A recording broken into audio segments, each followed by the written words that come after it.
Firstly, Jay, welcome to IWM Buzz. Big congratulations for new show. क्या Thank कहना चाहेंगे कितना एक्साइटमेंट है शो को लेकर? बहुत ज़्यादा एक्साइटेड हूँ that I have got a opportunity to come back as a romantic hero again. I have waited a lot for this.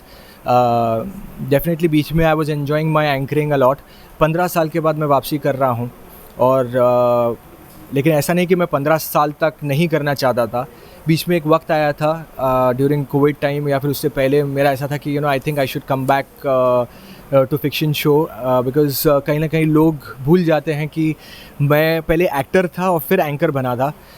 ज़िंदगी में मैं जब स्ट्रगल कर रहा था तो मेरा सपना था कि मैं रोमांटिक हीरो बनकर आऊँ, बारिशों में रोमांटिक सीन्स करूँ. मैंने कभी नहीं सोचा था कि मैं एंकर बनूँ. ये तो अलग बात है कि मेरे पास वो भी टैलेंट था, तो वहाँ से एक बार जब मैंने शुरू किया तो बाद में यहाँ पर आने का ज़्यादा मौके नहीं मिले मुझे. लेकिन I always wanted that people should remember me as an actor first and then as an anchor, and I'm happy कि Swastik Production and Sony has given me such a beautiful opportunity to come back. मेरी family जानती है that I have waited a lot for this, and कहते हैं ना कि सब्र का फल मीठा होता है. इससे पहले मुझे समझ में नहीं आता था, लेकिन आज समझ में आ रहा है कि एक्चुअली सब्र का फल बड़ा मीठा होता है. अगर बात किया जाए काफ़ी लोग टीवी पे कमबैक नहीं करना चाहते. आप टीवी से जुड़े थे, आप OTT भी थे, आपने मूवीज़ भी थे, पर लोगों को टीवी पे वापस आना नहीं चाहते. अगर वो OTT पे चले जाते हैं या मूवीज़ से, उनको तो टीवी एक्टर बोलने पे भी दे गेट एंग्री. तो इस पर आप क्या कहना चाहेंगे? आपने ये स्टेप लिया टीवी पे वापस आना. Okay, so my thing is very simple. जिस काम से मेरे घर में रोटी आती है, जिस काम से मैं आज बना हूँ, वो जितने भी एक्टर्स हैं जो अपने आप को टीवी एक्टर्स मतलब एज प्रेजेंट नहीं करना चाहते अपने आप को, आपको पहचान भी टीवी ने ही दी है.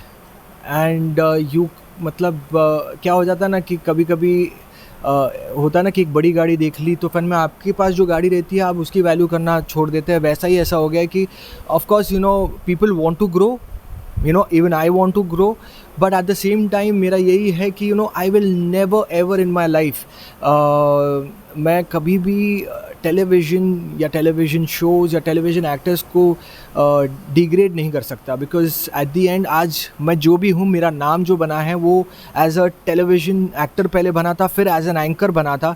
और एक चीज़ मैं हमेशा मानता हूँ दैट क्या कहते हैं ना, there is always a transition. जब मैं बीच में फिल्म्स भी कर रहा था तभी भी मैंने अपना टेलीविज़न नहीं छोड़ा था. I used to keep hosting it.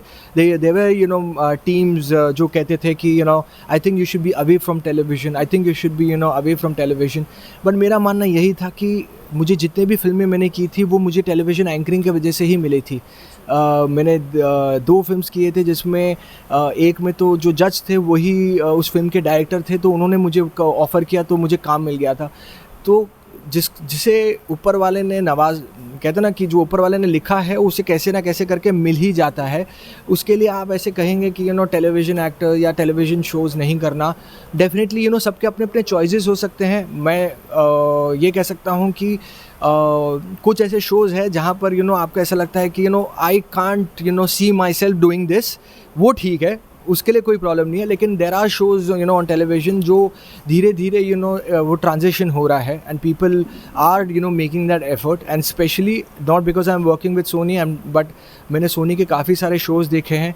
आप उनकी अगर समझो लाइटिंग्स देखेंगे जो शोज़ की है, जो टेकिंग देखेंगे, वो काफ़ी रियलिस्टिक करने की कोशिश करते हैं. तो उस चीज़ से मुझे और ज़्यादा कॉन्फिडेंस आता है कि यार मुझे करना है, लेकिन अगर कुछ अच्छा आएगा तो डेफिनेटली करेंगे. और ये तो मतलब इस्तांबुल का एक बहुत बड़ा शो है, उसका अडेप्टेशन था. तो इसी रीज़न से मेरा ये कहना था कि यार नहीं, मुझे करना है, भले ये टेलीविज़न हो. और बहुत बार ऐसा होता है कि अभी आप अगर समझो ये कहेंगे तो मैं एक सिंपल एग्जांपल ले लेता हूँ. हमारे प्रतीक गांधी जो हैं, उन्होंने प्लेस कर के वो यहाँ तक पहुँचे हैं. अगर वो उस चीज़ को कभी रिस्पेक्ट नहीं देते थे तो ऑटोमेटिकली वो कभी OTT में भी आ नहीं पाते थे. सो धीरे धीरे ये चीज़ चल रही है एंड आई एम हैप्पी. अगर बात किया जाए ये शो की, तो जब भी कोई एक एडिप्शन आता है तो लोग कंपैरिजन स्टार्ट कर देते हैं. How you see this comparison? नहीं, कंपैरिजन करने का मौका ही नहीं मिलेगा बिकॉज लोग जो वो शो यहाँ पर टेलीकास्ट नहीं हो सकता और वो शो आप कभी देख भी नहीं सकेंगे, तो वो फॉर दैट रीज़न वो कभी नहीं होगा। यस, कोई टर्की का कोई इंसान है जो वहाँ देख रहा है, ऑफकोर्स वो कंपैरिजन तो रहेगा ही, लेकिन हमारी भी यही कोशिश है दैट हम कोशिश करें कि जितना हो सके उनके करीब जा सके, जो उन्होंने वो एक मैजिकल वर्ल्ड क्रिएट किया था उसके आसपास भी आ जाएंगे तो हमें ऐसा लगेगा कि हमारी जीत हुई है। एंड होपफुली अभी तक जितना मैंने अपने एपिसोड्स देखे हैं जो अभी तक रिलीज़ नहीं हुए, 10 अप्रैल से आने वाला है, we are very very close to what they have created and I am happy that everyone जिन्होंने ये शो देखा है they are liking it. How is your bond with Tina? Tina के साथ कैसा बॉन्ड? मेरा बहुत अच्छा बॉन्ड रहा है। I work with her previously और मैंने कभी ज़िंदगी में नहीं सोचा था कि मैं टीना के साथ कभी एक रोमांटिक शो में आऊँगा, बट कहते हैं ना कि जो नहीं सोचते वही ऊपर वाला आपके लिए क्या सोचता है आपको पता नहीं चलता। एंड क्या unusual couple, but unusual couples only make magical stories. So I'm happy that I've got an opportunity to work with her. She's a fantastic actress and a human being, so yeah. Lastly, Swastik never compromise with their visuals, their effects. So आपको कितना अच्छा लगता है जब इतने सारे graphics और technique के साथ आप काम करते हैं? मैं डे वन जब मैंने शुरुआत की ना, कहते हैं ना वो डे वन एक आपका नर्वसनेस रहता है, लेकिन जैसे डे वन शुरू हुआ ना, मैंने अपना आधा दिन निकाला, मैंने अपने आप को कहा कि यस, मैंने सही प्रोडक्शन, सही शो और सही चैनल को चुना है। बिकॉज़ जो मैं इमेजिन करता हूँ कि ये सारी शोज़ में अभी होना चाहिए, टेलीविज़न में ये सारी चीज़ें होनी चाहिए, वो सारी चीज़ें मैं यहाँ पर देख रहा हूँ। एंड मैं आपको कह रहा हूँ कि जैसे आप पहला एपिसोड देखेंगे आपका दिल कहेगा that it's a nice show. तो मैं ऑडियंस से भी इतना ही कहना चाहता हूँ, जस्ट गिव अस 1 वीक। मैं ये नहीं कहूँगा पूरा शो देखिए, पहले मैं तो चाहूँगा 1 हफ़्ता दीजिए, हमें मौका दीजिए। 9 to 9:30 मंडे टू फ्राइडे ये शो आने वाला है, तो उसे देखिए।